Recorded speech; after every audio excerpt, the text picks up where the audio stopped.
It is officially week 2 of the Level Up Fishing podcast, and somehow we still don't have a production team or intro music or a sound booth.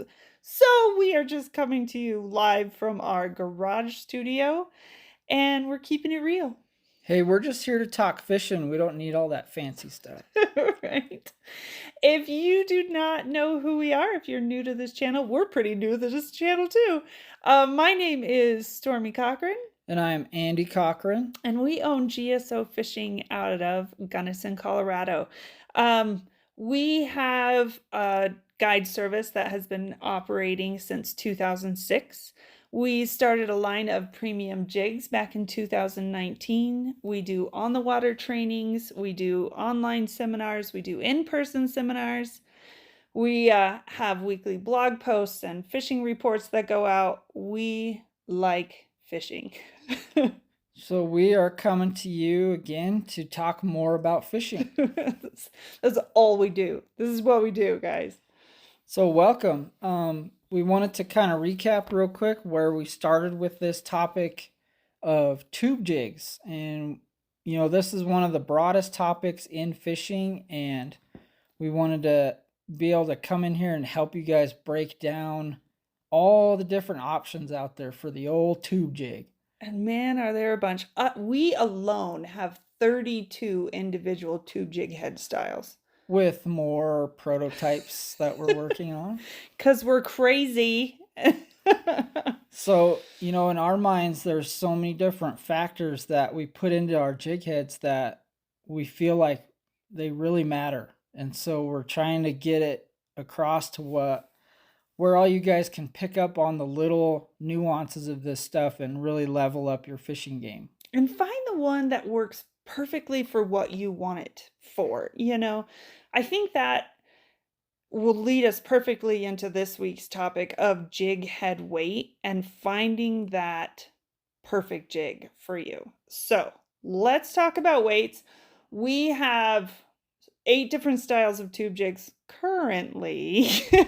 And some of them have 3 different sizes, some of them have 4, some of them have 5. Why do we have so many different weights? So, in a basic sense, the weight of the tube jig head is going to affect what's called the fall rate of your jig. So, you kind of need a place to start so that you can adjust that kind of on the fly or as you fish or as the fish tell you what they want. We're always going to say you need to listen to what the fish are saying. Yep. So a great place to start, and this is one of the questions that we get all the time, is what jig head weight do I need to buy? And when you start out fishing, especially with a jig, it's usually the best recommendation from us is going to be to just get the heaviest weight jig head that'll fit the jig that you're fishing. And so the reason we say that is if you listen to the first week, we really talk about in this style of fishing being able to visualize what your jig is doing in the water. And the heavier the weight you're using, the easier it's going to be to get the jig to the bottom quickly and keep the jig in contact with the bottom all the time. Yep. So it's just going to be an easier presentation to learn. So really the heaviest weight jig heads that we recommend for people are often more of a recommendation for the fisherman rather than the fish to help you get started somewhere. Yep. I personally have always been a fan of heavier jigs because I like being able to, I talked about this last time, shut my eyes and visualize what it's doing. It doesn't come naturally to me just to know what that jig is doing on the bottom. So I personally like heavier jigs. And as somebody who trims all the jigs, I know firsthand that our customers prefer that too. But you talked about listening to the fish. What does that mean? So as you're fishing, and of course, anytime you can watch the fish in real time react to your presentation, the more you're going to learn. Whether it's, forward facing sonar or watching them on your fish finder, especially ice fishing. This is a great example of being able to present a particular lure to a particular fish and see real time what his reaction is to it. And so as you start to change little things about the way you're presenting the lure, the color of the lure, and in this case, the fall rate of your lure, you're going to see in real time the different reactions fish have to your presentation. And so you'll be able to adjust on the fly. If the jig needs to be moving in the water much slower or much faster, then you can adjust the head weight in your jig to make it look more natural or be more erratic. Okay. So what you're saying is if you have spooky fish that spook easily, you maybe want a slower presentation? Yeah. What about fish that are maybe a little more lethargic? What would you use personally? So yeah, great question. So if you get around pressured fish or fish that seem to be really locked down and you can't talk them into eating something that looks supernatural per se, a lot of times the next best technique is to get them to react to your lure rather than eat your lure. So then we opt for the heavier heads in that scenario because that jig is going to shoot by their face a lot quicker, and then sometimes they just can't help themselves and they just react to it and grab it out of literally just a reaction that it doesn't even matter if they think it's real food or not. Okay. But at the same time, when you're around those really finicky fish and they get a jig that zooms by them really fast, it's going to freak them out and they're going to run off. Yeah. So this is one of the reasons why I love fishing. And we see this all the time on our guide boats, is what works for you might not work for me. So maybe I perfect the 1 ounce jig and that's what I want. That's what I love. I love using a 1 ounce jig. But maybe you feel better using an array of jigs. And we see that on our guide boats all the time. What works for one of our guides might not work for another, might not work for another. And they'll all be out on the boat at the same time, trying to do the same thing, but something works for one that doesn't work for the other. So that's one thing I love about fishing, is that there's always an exception to every rule. And it's just practicing and trying and doing what works for you. Keep, try with that 1 ounce one to begin with and then move on from there. So a lot of times I personally, when I go fish with a tube jig, say in a trout fishing situation where it's more browns and rainbows, not necessarily lake trout, but a tube is a fantastic lure to cast for trout. Yep. Especially in the spring and in the fall when they're up shallow looking for crawdads. So I typically use, a standard size tube, which is like a 3 to 4 inch tube. And so I'll usually cast that on a 60-degree head, depending on the situation, but that's usually where I'll start.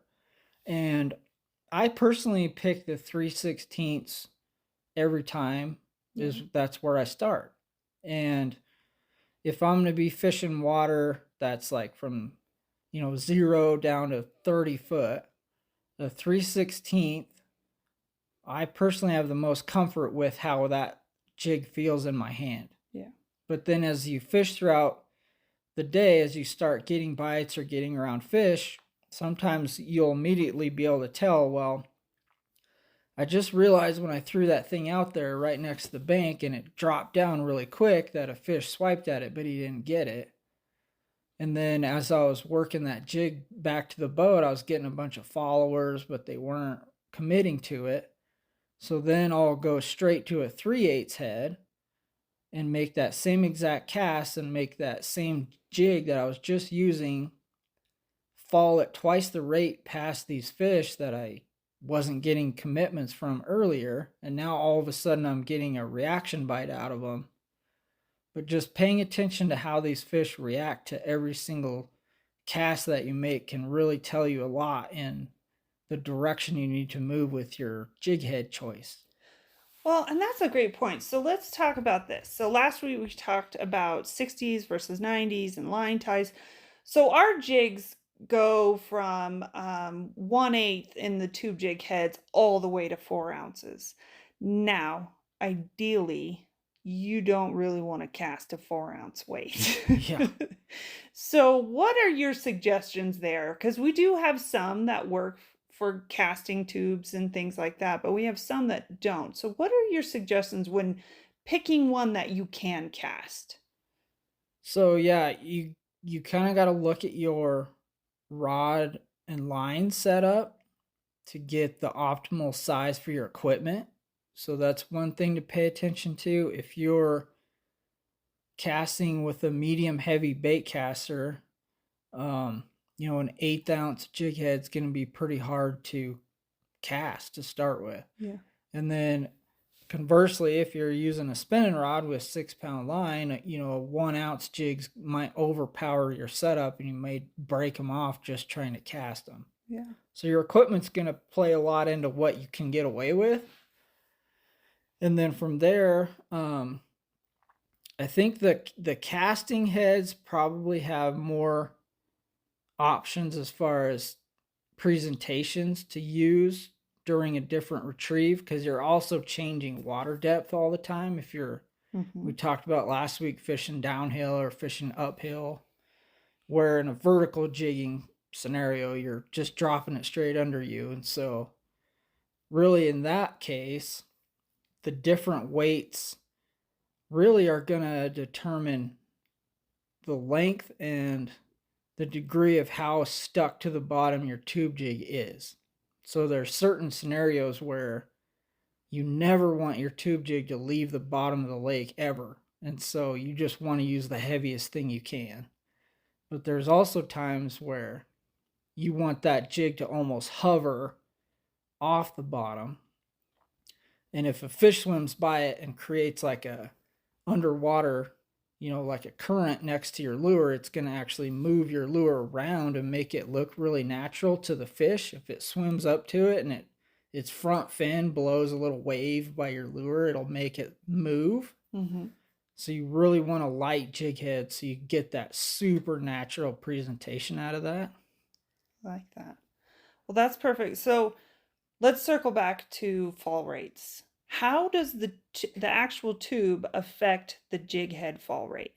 Yeah, so one thing we talked about too was it's important for you to understand the makeup of the actual plastic tube that you're throwing. A lot of manufacturers put salt in their tubes and a lot of them don't. And so an unsalted tube is going to be far more buoyant than a salted tube. And this is a long-standing debate of salt in plastic lures. Does it make fish hold on to them longer? My personal feeling is no. What the salt does for you is it's kind of a filler. So like us being in the lure business now, making plastics, we understand a lot of the manufacturing process behind these things, and salt's a filler. It's a lot cheaper than Plastisol. But in certain lures, like we talk about bass worms, like Senkos and stuff like that, where they inject a lot of salt in the plastic, it makes it physically heavier. So it sinks a lot faster. So keep that in mind as you're changing out tube jig bodies. Even though you've got a 1/4 ounce jig head, if you have a salted tube and an unsalted tube, the unsalted tube is almost going to fall like a 3/16, and a salted tube is going to almost fall like a 5/16 when they're both rigged on a 1/4 ounce head. So that's just something else that you're super used to using a 3/8 head all the time, but then all of a sudden you switch to a new tube jig that you really love and it's unsalted, and you're like, man, this thing just doesn't feel the same. And you're like, yeah, because it's trying to float because it doesn't have salt. All right, so that should kind of cover really the basics of jig head weight selection, but there's always a but. There's always a but. I think there's one more thing that bears consideration, and this can go with tube heads or any jig head that you're going to use, really of any kind. And we see this a lot more in the bass fishing environment than really any other. But one thing that we've noticed over the years is fish can throw jig heads easier if the jig head weight is heavier. So a lot of times you're like, man, I hooked this great fish and he came out of the water and he jumped and he threw my hook out. Like, we hear that pretty often. A lot of times fish that stay underwater and fight, that's not quite as big of a problem. But what happens is, if you're using any jig that has a lot of weight on the head, is when a fish starts to head shake, it can that heavy head really starts swinging around, and it can create a bigger hole where the hook is going into the fish's mouth easier. And especially when the fish comes out of the water, that really heavy head works completely against you trying to keep that hook in the fish's mouth. So if you're really torn about what kind of jig head should I use, and this is why I say when I use a casting style jig, a lot of times I'm anticipating catching a fish that's going to break the water during the battle. And so I always err on the lighter side of the jig heads for that reason also, because I think the lighter heads will keep fish hooked better. Because they have less momentum when they're swinging around. Yeah, that lighter jig head doesn't swing around near as hard as a heavy one. That makes sense. Especially with like ultra sharp hooks and things like that, that you see those. They stick phenomenally, but if you have one that's on a 1 ounce jig, I can absolutely see how that would burrow a bigger hole in them. Yep. So one last thing for you to think about. And that actually is a great segue into our next episode, where we're going to talk about hooks and size. Yeah, there's a lot going on with hooks, and that is a lot of the reason we started our own jig company, was because of the hooks. And so we really want to talk about that. I don't want to let the cat out of the bag, but this is Andy's baby. You guys would not believe how many hooks we went through when designing prototypes. For our heavy wire tube jig, it was always the Trokar. That has never changed from the beginning. But we have gone through tons of hooks, figuring out all the pros and cons of what we love and what we don't love about them, and we are pretty picky about that. So that's what we're going to talk about next week, and we'll go way deeper into that and how you can level up just based on the hooks and the points and the size and all of that fun stuff. So if you have any questions, you can always email us at info@gsofishing.com. And we hope you'll join us next week. We hope you guys have a great time out on the water, and we will see you all soon.